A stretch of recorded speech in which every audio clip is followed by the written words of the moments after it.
between our members, we can offer the world's most unrivaled, independent and expert advice to support our industry. Welcome to the ICOMIA podcast, where we're supporting the marine industry's most important conversations.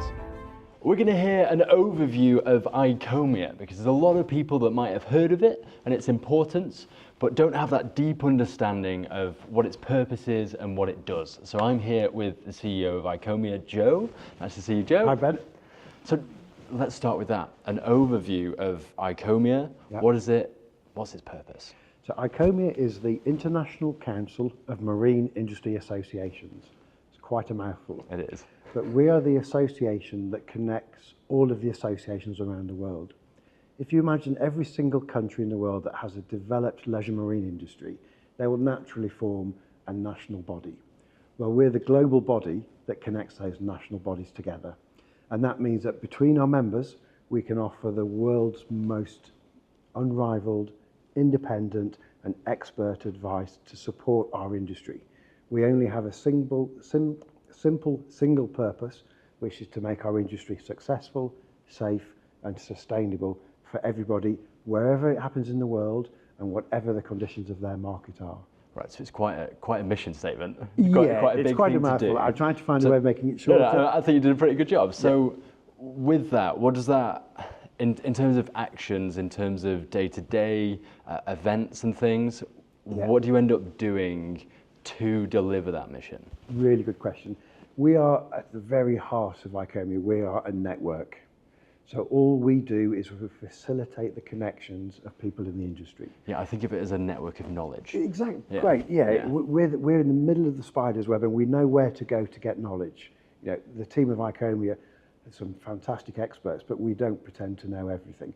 But we do know people who know everything. Right, okay. So whatever the challenge is, wherever in the world it is, we can just assemble the network of people who, in spirit with our industry, we're naturally collaborative and supportive. We will find the people that can help someone else with a problem or with an opportunity and make a difference.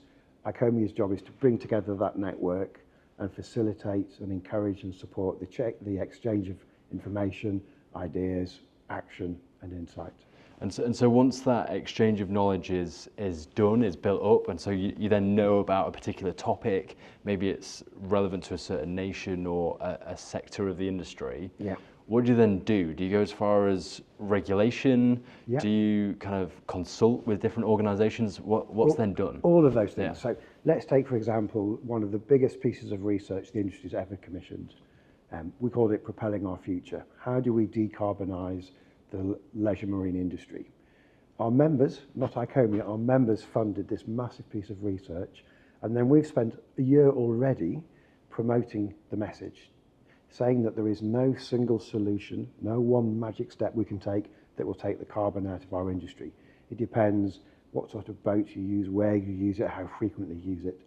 And so our mission is to communicate that around the world, and we have literally flown the world explaining that to people, whether they're regulators, lawmakers, lobby groups, industrialists, product designers and manufacturers, to share that information. Because again, ICOMIA is nothing if we're not sharing the information that we have. It's all right having that knowledge, but if it's in some cupboard somewhere, that's a little bit useless. Exactly if that. it's communicated, then the industry can use it. And then we support the industry to use it to lobby for sensible, safe, sustainable regulations. We don't want government making decisions based on anecdote or the PR of somebody having a wonder solution. Right. Let's give everybody the facts. Let's get everybody to understand the impact of the decisions they're making. So we do lobbying and work with governments to help develop regulations, but we also help develop the self-imposed regulations that we call standards. We are one of the leading contributors to the development of the ISO standards that cover enormous numbers of aspects of our industry, making boat design safe, making them fast. And we all the equipment, all the certifications, all that. So that's informed by this knowledge, by ICOMIA's research. Exactly that. So we unite the industry, channel it into creating these standards that are sensible, proactive, pragmatic, but above all make our industry safer. And because the whole industry has helped create them, everybody supports them. So we look at it as being developments that are done by the industry rather than done to the industry. Right, and so what happens if it's done to the industry? So if it doesn't actually come together from the industry, and say we looked at the regulation in luxury automotive or commercial maritime, Yeah. what kind of disconnect ends up happening there? We can get you must have heard the law of unintended consequences. Okay. You're making a decision or a legislation or a policy based on the best of intentions. But because you haven't understood the nuances of our sector, you can end up with some perverse outcomes. Right. So we will always work really hard to get involved in that discussion early, to stop that conversation or to stop that regulation going off track, and guide it in a way, say, if you do, this is really what the data is telling you. So we're very data centric. This is what the data and the industry is telling us. This is how we propose or suggest we develop the regulations. And in terms of collecting that knowledge, as I believe you have lots and lots of different subcommittees. That's right. Could you give an example of one and what that might look like, what kind of events and how that knowledge is actually accumulated? Sure. This afternoon was a great example. We had the ICOMIA Super Yacht Refit group. Okay. So this is a carefully chosen selection of the world's leading super yacht refit businesses. They don't build new yachts, they just refit them. Right, it's the specialists. So they're specialists in that area, they're actually on the ground doing it. On the ground, Yeah. and you would think, well, they're all going to compete with one another. But under the ICOMIA umbrella, we were sharing best practice about sustainability, about staff development, about the latest trends in technology and how we can make the boating experience better and safer and more enjoyable. We were talking about the standards of some fairly detailed, insurance policies. How do you do risk assessments for refit yards? Yeah. And in the spirit of ICOMIA, everybody was collaborating, sharing what they do within their businesses and agreeing, okay, these are the steps that we can take as an industry to make our industry stronger for everybody. Yeah, and therefore it benefits everybody, so everyone's happy to collaborate and be an open book for the greater good of everybody else. Yeah, so that's just one, super yacht refit group. At one end of the spectrum, we have a group that just talks about chemicals. Which chemicals are safe to use? What are the new replacements for chemicals that are deemed less safe? How is the regulatory landscape changing? How do we encourage the industry to drop harmful practices and adopt new practices? So we cover, and this is what makes it so great, the whole spectrum. It's from every single diversity sector, in the workforce through to chemicals, super yacht refit, and everything in between. Yeah, I think of it as knowledge that you didn't even know you didn't know. Exactly. And you go to one of these things, you say, oh, right, okay, yeah, that's going to be really important for this sector of the industry that could well have been overlooked or not known about. And as a result of this, it's addressed. Yeah. And I continue to be amazed the expertise that we gather together, who freely volunteer their time and their expertise for the good of everybody.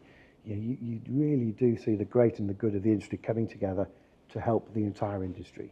And that's really quite special. That's special and it's important. So let's wrap up on a little vision looking forward. So what's coming up for ICOMIA? What are the big missions and targets in the next couple of years? Next couple of years. Well, we will continue to support the industry, understanding more about the options available to make our industry more sustainable. That's probably going to be the major thrust, whether it's new technologies, new ways of working, that's going to be really important.